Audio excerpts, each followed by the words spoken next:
Welcome back to BCN news. ఉమ్మడి విశాఖ జిల్లా పెందుర్తి మాజీ ఎమ్మెల్యే అన్నంరెడ్డి ఆదిప్ రాజ్కి సంబంధించిన ఫేక్ వీడియో ఒకటి వైరల్ అవుతుంది.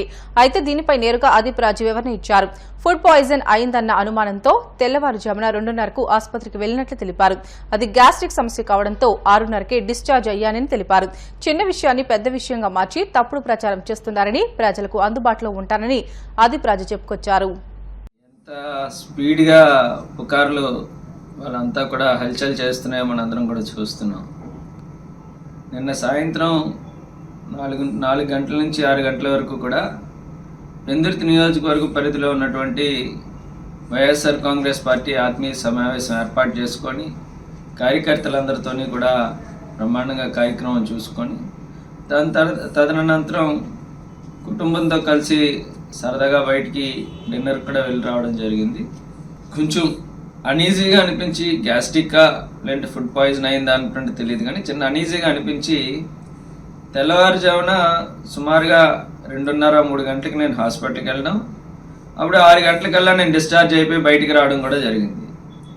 ఏమీ లేనటువంటి విషయాన్ని ఇవాళ ఏదేదో జరిగిపోయినటువంటి విధంగా దాన్ని ఎంతో పెద్ద విషయంగా ఇవాళ మీడియాలో కానీ సోషల్ మీడియాలో కానీ ప్రచారం చేస్తున్నారు. ఇవన్నీ కూడా అవాస్తవం. నేను క్షేమంగా హ్యాపీగా ఇవాళ మా ఇంటికి వచ్చి ఆల్రెడీ రిలాక్స్డ్గా నేను ఉన్నాను. మా కుటుంబ సభ్యులందరితో కూడా బాబుని ఇప్పుడే సిల్వర్ ఓక్ స్కూల్లో కూడా బాబుని కూడా జాయిన్ చేయడం, ఇవాళే జాయిన్ చేయడం కూడా జరిగింది. అంతా హ్యాపీగా ఉంది.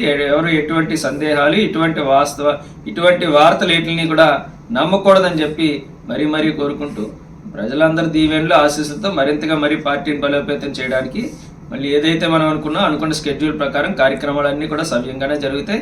రేపు ఎల్లుండి నుంచి మళ్ళీ అందరికీ కూడా అందుబాటులో కూడా ఉంటాను. ఇటువంటి తప్పుడు వార్తలు కావాలని ఏదో రకంగా మమ్మల్ని ఇంకా ఇప్పుడు ఓడిపోయినటువంటి బాధలో ఉన్నాం కాబట్టి దొరికిన ప్రతి విషయాన్ని కూడా ఏదో రకంగా దానికి 10 యాడ్ చేసి మమ్మల్ని తక్కువ చేయాలని చూసేటువంటి వాటికైతే భయపడేది లేదు. ఖచ్చితంగా మరింత ధైర్యంతో ప్రజల్లో. అనంతపురం విడపనకల్ మండలం పెంచలపాడు గ్రామ సమీపంలోని జాతీయ రహదారిపై ఓ లారీ పూర్తిగా దగ్ధమైంది. తెల్లవారుజామున లారీ అదుపు తప్పి డివైడర్ను ఢీకొంది. ఈ ప్రమాదంలో లారీలో భారీగా మంటలు చెలరేగి పూర్తిగా దగ్ధమైంది. బల్లార్ నుంచి గుంతకల్లు వైపునకు వెళ్తుండగా ఎదురుగా మరో లారీ రావడంతో అదుపు తప్పి డివైడర్ను ఢీకొట్టింది. భారీగా మంటలు చెలరేగడంతో అప్రమత్తమైన డ్రైవర్, క్లీనర్ అంతుల నుంచి కిందకు దూకారు. ఘటనా స్థలానికి చేరుకుని పోలీసులు కేసు నమోదు చేశారు. ఏపీ గనులు, భూగర్భ శాఖ, ఎక్సైజ్ శాఖల మంత్రిగా కొల్లు రవీంద్ర బాధ్యతలు స్వీకరించారు. సెక్రటేరియట్ 3వ బ్లాక్లో ఆయన తన ఛాంబర్లో బాధ్యతలు స్వీకరించారు. అంతకుముందు మంత్రి తమ కుటుంబ సభ్యులతో కలిసి ప్రత్యేక పూజలు చేశారు. ఈ సందర్భంగా మంత్రికి గనుల శాఖ ప్రధాన కార్యదర్శి యువరాజ్, గనుల శాఖ డైరెక్టర్ ప్రవీణ్ కుమార్, ఎక్సైజ్ శాఖ అధికారులు అభినందనలు తెలిపారు. ఈ సందర్భంగా మంత్రి కొల్లు రవీంద్ర మాట్లాడుతూ చంద్రబాబు, పవన్ కళ్యాణ్, లోకేష్, బీజేపీ ఆశీస్సులతో మంత్రిగా బాధ్యతలు చేపట్టినట్లు తెలిపారు. కీలక శాఖల్లో తనకు అవకాశం ఇచ్చారని, తన పదవిని బాధ్యతగా భావిస్తున్నట్లు తెలిపారు. గత ప్రభుత్వంలోని అక్రమాలను బయటకు తీసి చట్టపరంగా చర్యలు తీసుకుంటామని స్పష్టం చేశారు.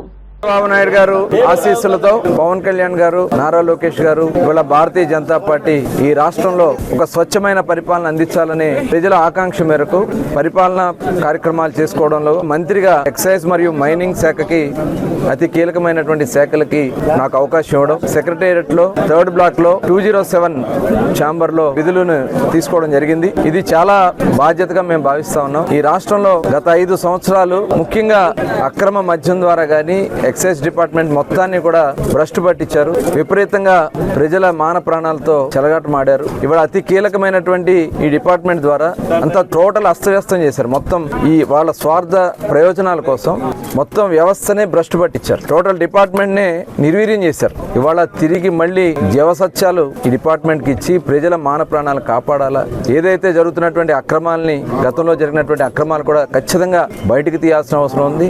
దాంట్లో బాధ్యులైనటువంటి వ్యక్తుల మీద కూడా ఖచ్చితంగా చట్టపరంగా చర్యలు తీసుకోవాల్సినటువంటి పరిస్థితి ఉంటుంది.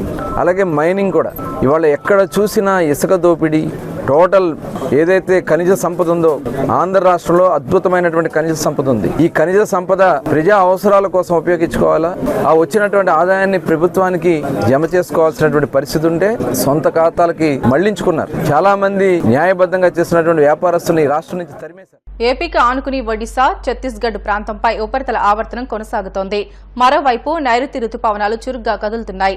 దాంతో రానున్న 5 రోజులు రాష్ట్ర వ్యాప్తంగా విస్తారంగా వర్షాలు కురవనున్నాయని వాతావరణ శాఖ తెలిపింది.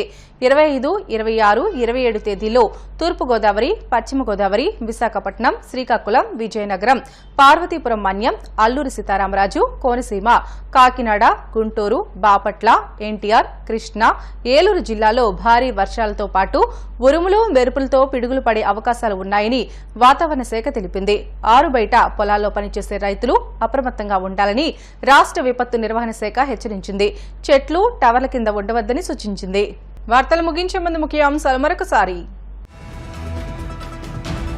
పార్లమెంట్లో ఉత్సాహంగా ఎంపీల ప్రమాణ స్వీకారోత్సవం. స్వచ్ఛమైన తెలుగులో ప్రమాణ స్వీకారం చేసిన ఎంపీలు.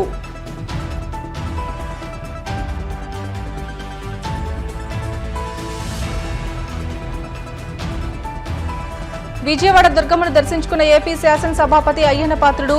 ఆలయ మర్యాదలతో స్వాగతం పలికిన అధికారులు.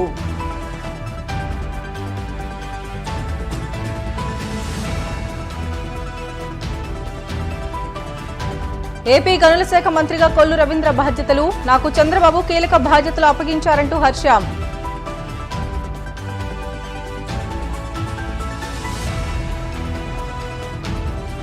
ఏపీని ఆనుకుని కొనసాగుతున్న ఉపరితల ఆవర్తనం. 27వ తేదీ వరకు భారీ వర్షాలు కురుస్తాయంటూ వాతావరణ శాఖ అంచనా. ఇవి ఇప్పటి వరకున్న బులెటిన్లోని అప్డేట్స్. మరిన్ని లేటెస్ట్ అప్డేట్స్ కోసం చూస్తూనే ఉండండి BCN న్యూస్.